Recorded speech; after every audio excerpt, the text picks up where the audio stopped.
மேலும் தீவளாவிய சமத்துவ நிலையில் மிகவும் எட்டியிருக்கும் முல்லைத்தீவு மாவட்டத்துக்குரிய பலப்பற்றாக்குறை தொடர்பானது கடவுச்சீட்டுகளுக்கான அதிகாரம் அளிக்கப்பட்ட கலையகங்கள் தீவளாவிய வகையில் 1420 காணப்படுகின்ற போதும் முல்லைத்தீவு மாவட்டத்தில் ஒரே ஒரு கலையகம் மட்டுமே பதிவு செய்யப்பட்டுள்ளது.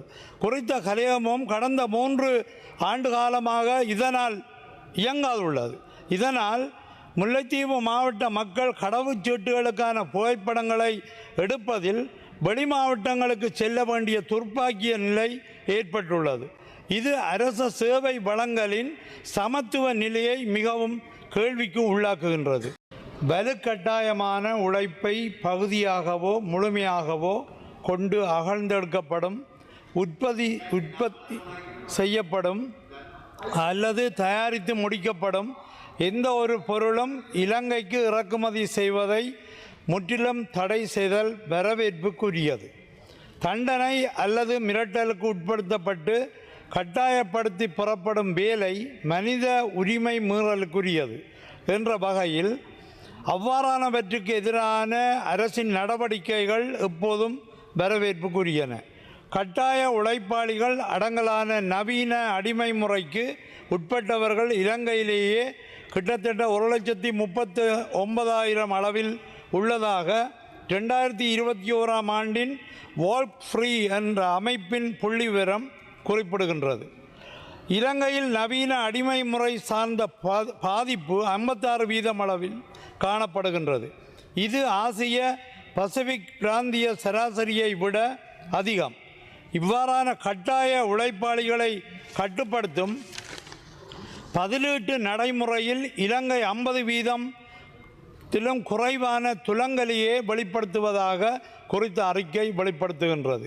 மேலும் கட்டாய உழைப்பாளிகளில் உள்ள சிறுவர்களின் மோசமான முறையிலான உழைப்பு தொடர்பாக அமெரிக்கா தொழில் திணைக்களத்தின் இலங்கைக்குரிய 2022 ஆண்டின் கண்டறிதலில் இலங்கையில் உள்ள சிறுவர்கள் வணிக ரீதியான பாலியல் சுரண்டல், கட்டாய வீட்டு வேலைகள் உள்ளிட்ட பாதிப்புகளுக்கு உட்படுத்தப்படுவதையும், அகழ்ந்தெடுத்தல் மற்றும் கட்டுமான பணிகளிலும் கூட சிறுவர்கள் தொழிலில் ஈடுபடுத்தப்படுவதையும், ஆய்வாளர்களுக்கான போதிய அளவு ஆளணி வளம் இல்லாததால் வடகிழக்கு மாகாணங்களில் முழுமையான ஆய்வு மேற்கொள்ளப்படாதிருப்பதையும் அறிக்கைப்படுத்துகின்றது. தீவுக்குள்ளேயே தேயிலை தோட்டங்களிலும் கடலோர பகுதிகளிலும் அகழ்வு பணிகளிலும் விவசாயத்துறையிலும் கட்டாய தொழிலாளிகளின் உழைப்பு விரவி இருக்கின்ற போது அவற்றை கண்காணிக்கவும் கட்டுப்படுத்தவும் போதுமான கட்டமைப்புகள் இன்றைய நிலையில் இவ்வரசாங்கம் இன்றைய விவாத பரப்பில் காட்டுகின்ற மனித உரிமைசார் இறக்குமதி கொள்கையை ஏற்றுமதியிலும் சம நேரத்தில் செயல்படுத்த உறுதி பூண வேண்டும் என கேட்டுக்கொள்கின்றேன். மேலும் தீவளாவிய சமத்துவ நிலையில் மிகவும் எட்டியிருக்கும் முல்லைத்தீவு மாவட்டத்துக்குரிய பலப்பற்றாக்குறை தொடர்பானது கடவுச்சீட்டுகளுக்கான அதிகாரம் அளிக்கப்பட்ட கலையகங்கள் தீவளாவிய வகையில் 1420 காணப்படுகின்ற போதும் முல்லைத்தீவு மாவட்டத்தில் ஒரே ஒரு கலையகம் மட்டுமே பதிவு செய்யப்பட்டுள்ளது. குறித்த கலையகமும் கடந்த 3 ஆண்டு காலமாக இதனால் இயங்காதுள்ளது. இதனால் முல்லைத்தீவு மாவட்ட மக்கள் கடவுச்சீட்டுகளுக்கான புகைப்படங்களை எடுப்பதில் வெளி மாவட்டங்களுக்கு செல்ல வேண்டிய துர்ப்பாக்கிய நிலை ஏற்பட்டுள்ளது. இது அரச சேவை வழங்கலின் சமத்துவ நிலையை மிகவும் கேள்விக்கு உள்ளாக்குகின்றது.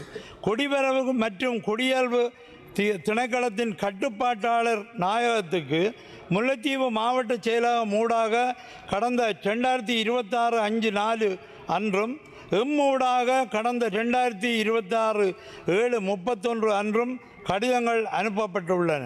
மேற்படி திணைக்களத்துக்கு பொறுப்பாகும் பொதுமக்கள் பாதுகாப்பு மற்றும் பாராளுமன்ற அமைச்சர் மேற்படி வசதியினம் தொடர்பில் விரைவில் விசேட தலையீட்டை மேற்கொள்ள வேண்டும் என்று கேட்டுக்கொள்கின்றேன்.